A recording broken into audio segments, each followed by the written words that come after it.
This is Today in St. Louis, focused on you.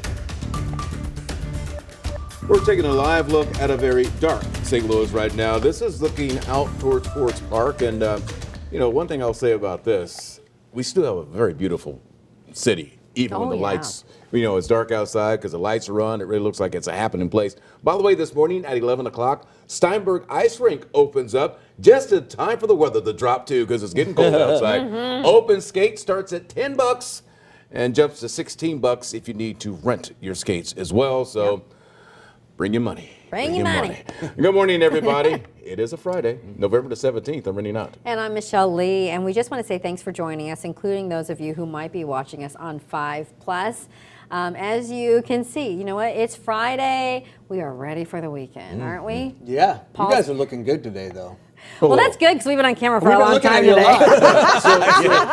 Were we not looking good yesterday? Well, what does that mean? We're talking about it. Honesty sometimes. The honesty around here. I'll tell you that much. You guys having so much fun.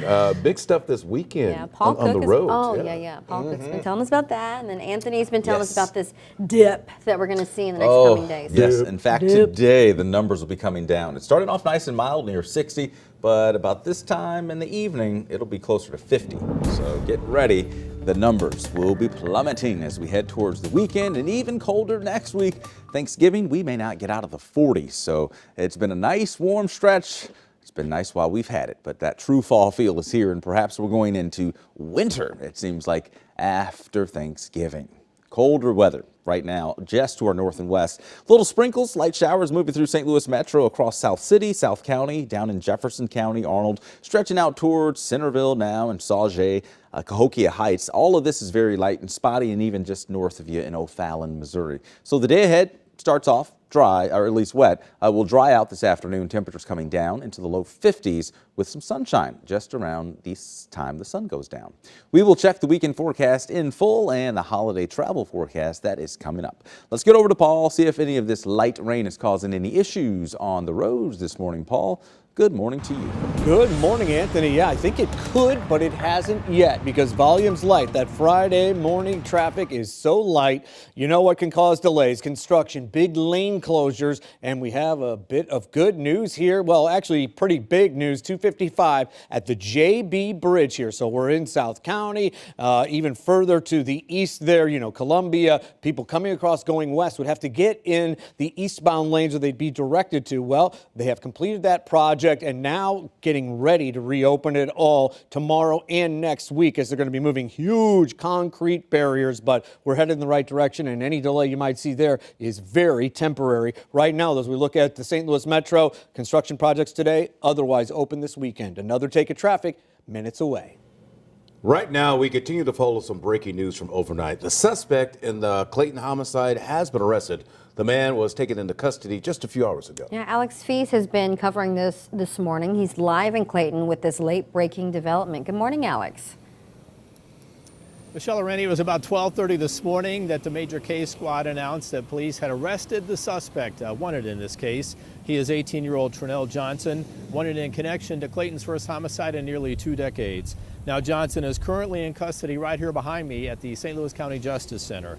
Johnson is charged with second-degree murder and armed criminal action in connection to the shooting death of 41-year-old Joshua Harris. On Monday, no bond has been set in this case. Major case squad officials say Johnson and others were seen breaking into several cars Monday morning in Clayton.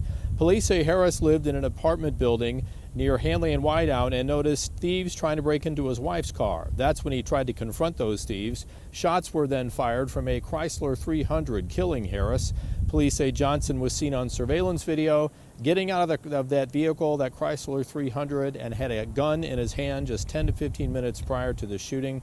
Mayor Michelle Harris spoke to 5 on Your Side last night. She told her fellow Clayton residents that if you see or hear gunshots outside of your home, don't go outside, don't try to confront those thieves, call the police. Live this morning in Clayton, Alex Fees, 5 on Your Side. Thanks so much, Alex. We also are following other breaking news. In the last couple of hours, we know that 3 people were hurt after a car crash and shots fired in downtown St. Louis. Now, this all started at the Hampton Inn at the corner of 4th and Washington. Our Travis Cummings is live at police headquarters with the very latest there. Good morning, Travis. Good morning, Michelle. We're not too far from that Hampton Inn where officials say shots were fired at a security officer. This all happened when the officer was trying to approach suspects who were breaking into cars at the time. Now, he was not struck by gunfire, but he was hurt from broken glass when they shot at his vehicle. I kind of want to walk you through what happened this morning. It all kicked off about 3:15 this morning when police got a call that a man had been shot here in the front of the Hampton Inn. But again, the security guard at the Hampton Inn was not shot. He was struck with the broken glass while interrupting suspects breaking into vehicles. Now, the glass shattered after shots were fired at his vehicle. Officers also confirmed that while a squad car was on its way to the scene headed east on Washington, that collided with another driver, and both that officer and the driver of the other car were taken to the hospital with minor injuries. Now, investigators were doing some combing and questioning when we left the scene about a little over an hour ago. We're going to continue to follow this and bring you the latest when developments are made available. We're live in downtown St. Louis. Travis Cummings, 5 on your side. Thank you, Travis. This morning, a Manchester man is in custody for 2 violent road rage incidents after evading police for nearly a month. Investigators tell 5 on your side's web team story helped them track down John Ellinger. A man told police that on October the 22nd, he honked when Ellinger ran a red light in downtown at 10th and Clark. He says Ellinger got out of his truck, dragged the man out of his car, and punched him repeatedly. Police have also charged Ellinger with firing shots at another driver who followed him to write down his license plate. Ellinger was on parole at the time.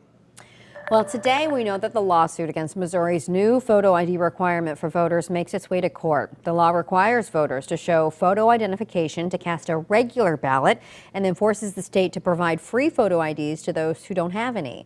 Critics say the law is unconstitutional because it blocks more people from voting, but supporters say that so far no one has been turned away at the polls because of the law. Right now, 20 states ask voters for photo IDs.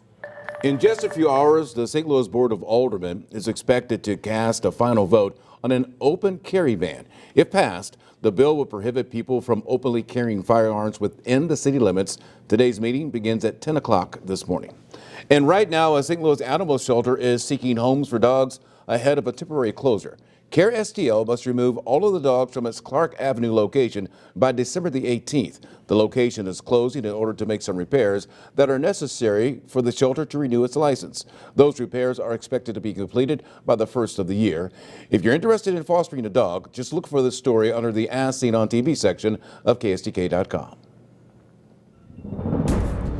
All right, let's keep this train moving as we get towards sunrise now. We are watching this cold front come on in, and this is going to drastically change our weather when it comes to these warm afternoons we've been having. The front's just to our west, but as it moves through, it's going to bring in that colder weather. You can see by this afternoon, that cool weather is here, and in fact, through the course of the weekend, it's here to stay. But we'll have bright skies if you're traveling, perhaps headed back to out of town to celebrate for Thanksgiving, or maybe you're just doing a little holiday shopping. Saturday and Sunday we'll have dry weather. Temperatures cooler though, 50s and low 60s. We'll take a look at the rest of the extended outlook, travel forecast, and Thanksgiving. That's coming up in just a few minutes.